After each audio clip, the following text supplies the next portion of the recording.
Hi, my name's Alan Carter. I'm the President and CEO of Cabral Gold.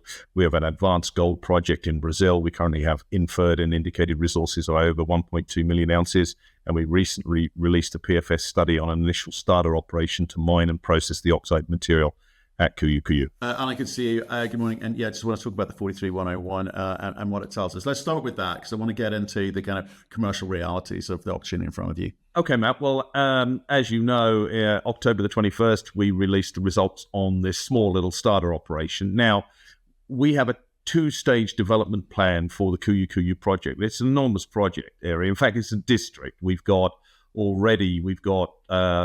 four, probably five gold deposits here. We've currently got, so far, and we've got 50 peripheral targets where we found gold in drill holes and trenches. So there's probably a number of additional deposits. Almost certainly there is, beyond that current five. The resource base is largely confined to two of those deposits so far. We don't have maiden resources on the primary material on the other two or three discoveries that we've got here.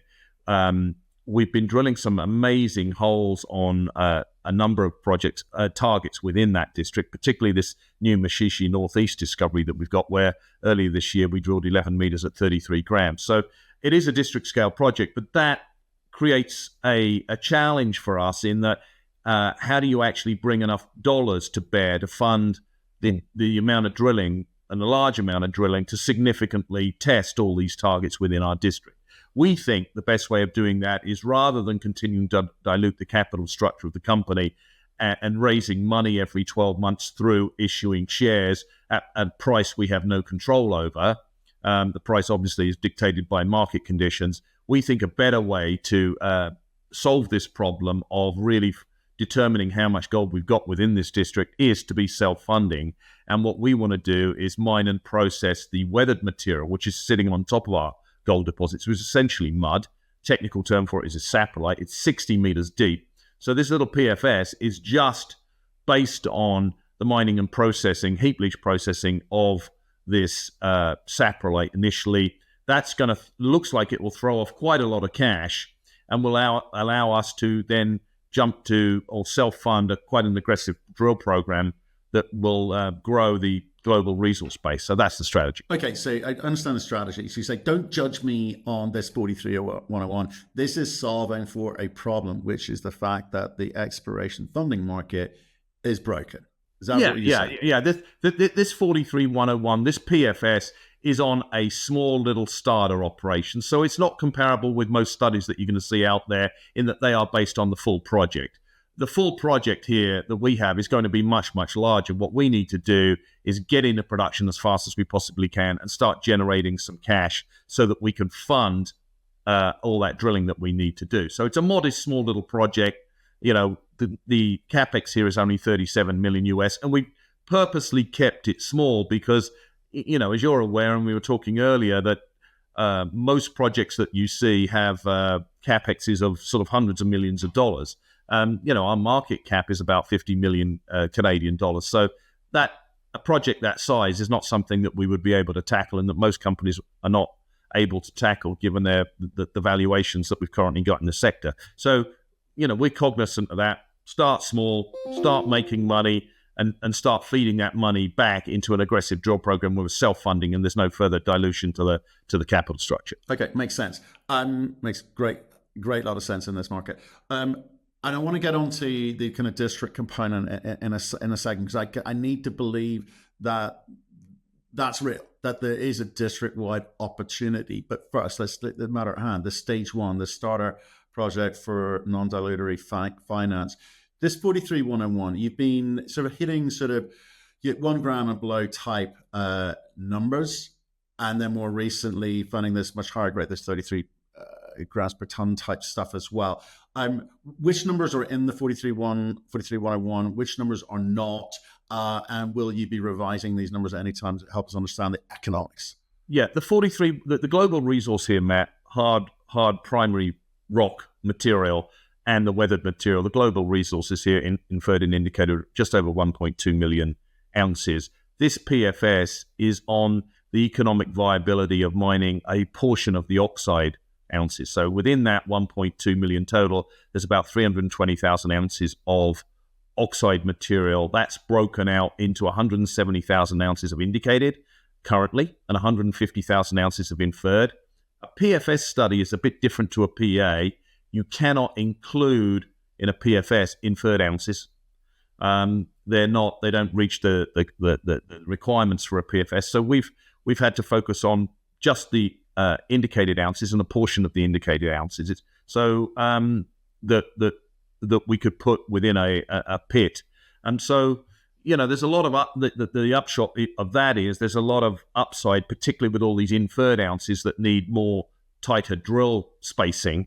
And we're in the process of upgrading, converting a lot of that inferred material to indicated, which will make the numbers even better when we come to a construction decision in Q2 next year.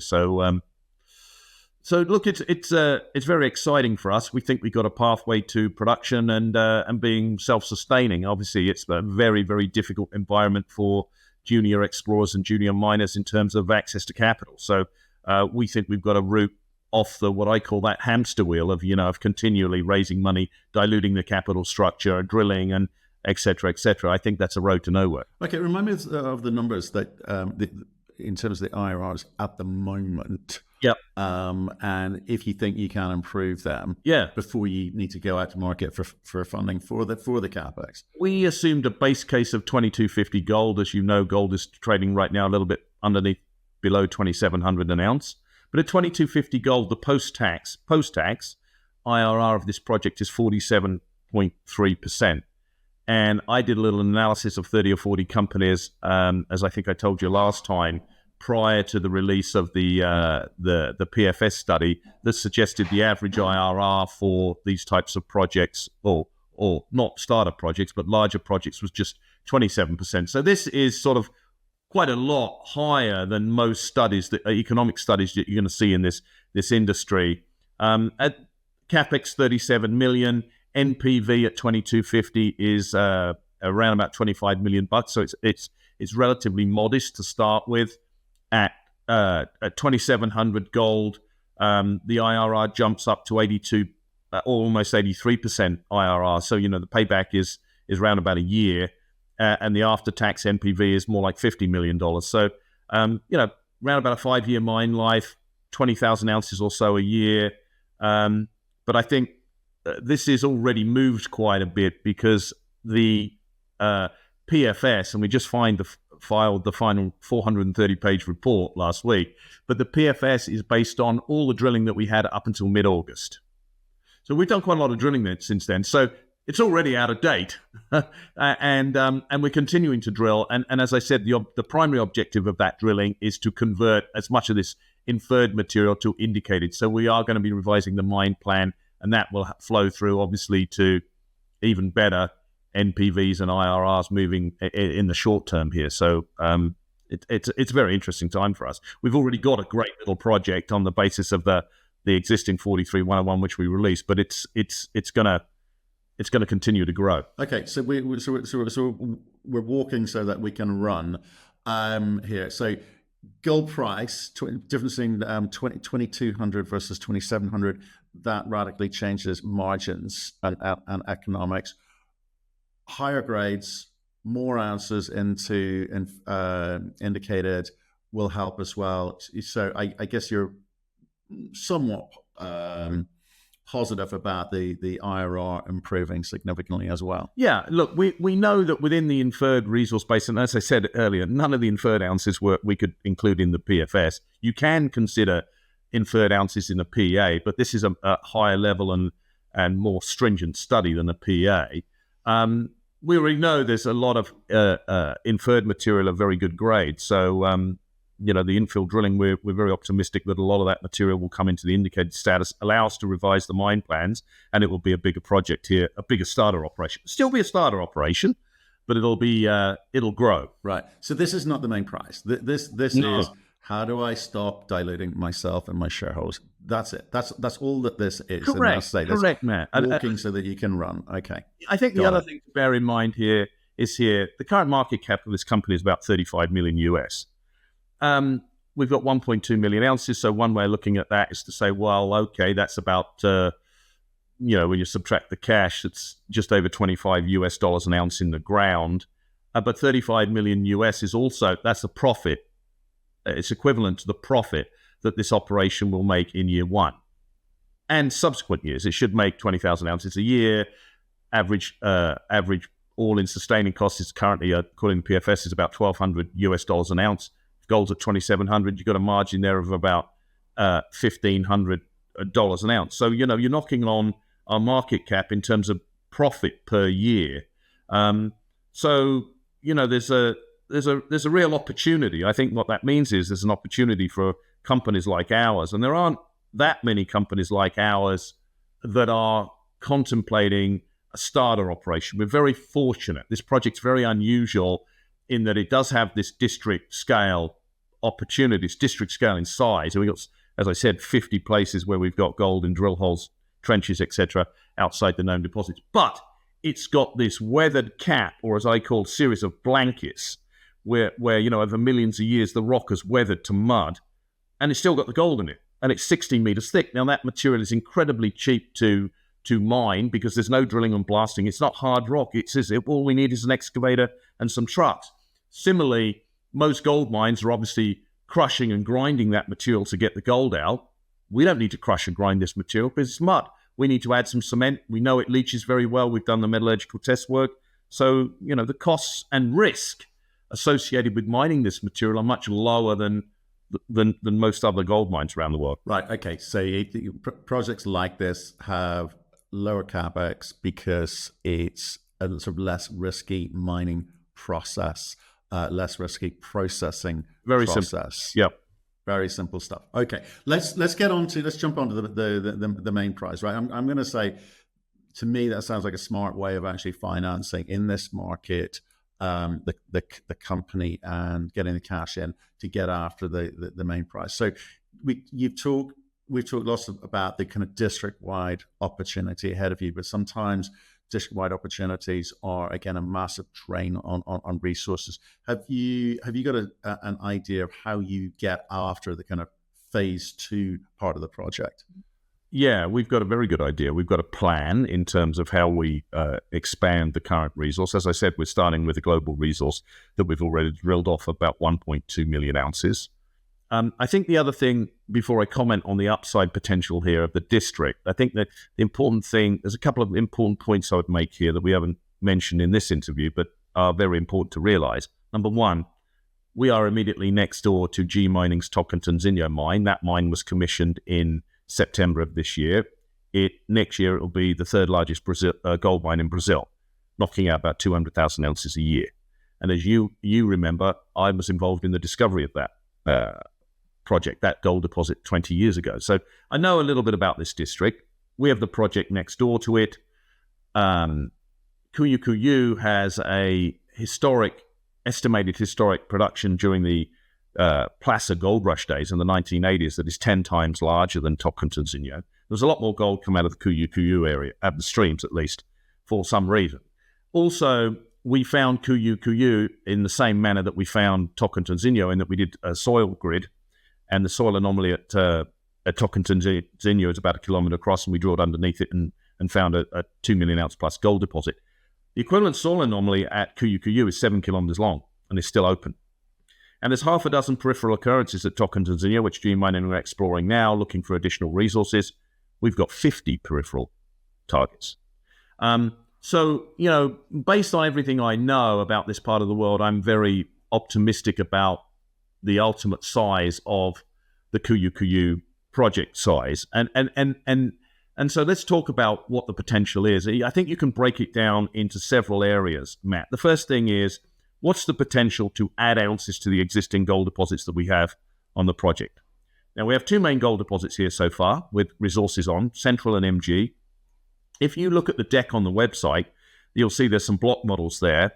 And there are a bunch of gaps in the existing block model where the resources, these blocks do not join up, and that's because we need to do more infill drilling.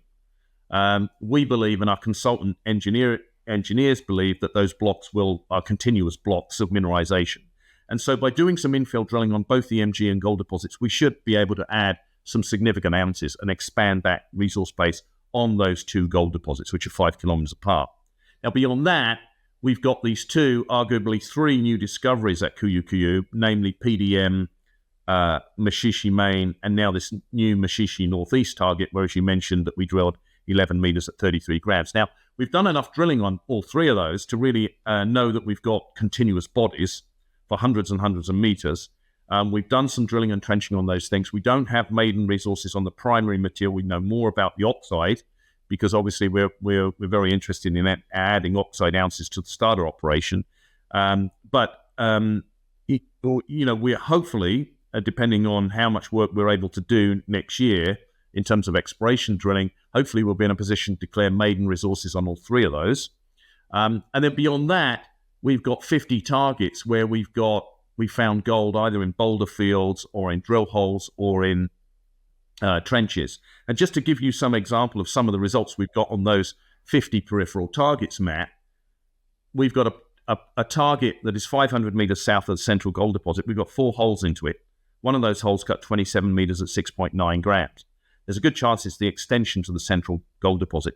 2 kilometers to the northeast of the central gold deposit, we've got a target called Jerimun Sima, where we've just found another oxide blanket. But in the primary material underneath the blanket, we've got half a dozen holes or so. The best hole so far is 39 meters at 5.1 grams. We've got the Mashishi Northeast thing I mentioned to you. We've got targets where we've got trenches on surface where we've got 5-6 meters at 25 grams a ton. We've got boulder fields here, which are averaging 2 or 3 ounces. Sets of boulders lying around. They've probably got a dozen targets like that. So it really is the most stunning project that I've ever had I've been fortunate enough to work on. And as you're aware, I've put a lot of my own money into this company. I've put in almost 2 million Canadian dollars so far. So, I'm very committed. I'm a very large shareholder in this company, and I'm absolutely certain that we're on to something very, very significant. Okay, and talking of money, you raised some money in November. What's that? And I'm not sure if you've closed all of it, but you're getting the money coming in. What are you going to do with that? And give us a sense of the timing of stage 1 planning and how that's going to roll out next year. Yeah, most of that money is going into the detailed engineering that we need to do here. Now, what we're targeting is a construction decision on that starter operation in Q2 next year. And so we need to do a bit more detailed engineering. And we, as I said, we are drilling right now in an effort to upgrade a lot of this inferred material to indicated, which will materially impact the PFS in a positive fashion, or we expect it to. So that's where the bulk of the money is going. Obviously, a priority is also to secure the project financing for this. In parallel with that, though, we are going to be doing a little bit of exploration drilling in parallel. We don't want people to forget we've got a district-scale project here, and we've got this new discovery at Mashishi Northeast, where, as I said, we recently drilled 11 meters at 33 grams. Very excited about that. We can't just let that sit on the back burner. That is a stunning new discovery. So we want to drill a few more holes into that. So that's the plan here. Assuming that we can raise the capital to build this thing, the build should be about 12 months, and we should be in production, if all goes to plan, sort of second, third quarter of next year. Sorry, 2026. Start construction next year and be in production, producing gold, mid-26. Near-term producer has a nice ring to it, doesn't it? Yeah, it does. It's been a long road, but look, I think as I've said to you several times before, this sort of a model that has been pursued, particularly by Canadian-listed companies, about exploring, raising money, diluting the capital structure, and then working on this assumption, which is a broken assumption, that if you hit something, then your share price is going to go up significantly. You can raise a lot more money. That model's been broken for a long time.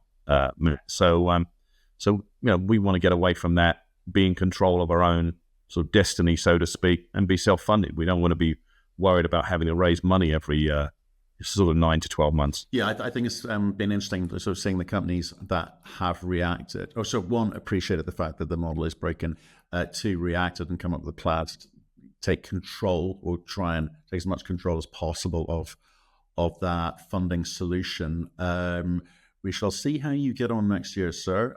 Stay in touch with us. Have a great Christmas break. I'll speak soon. Thanks very much, Matt.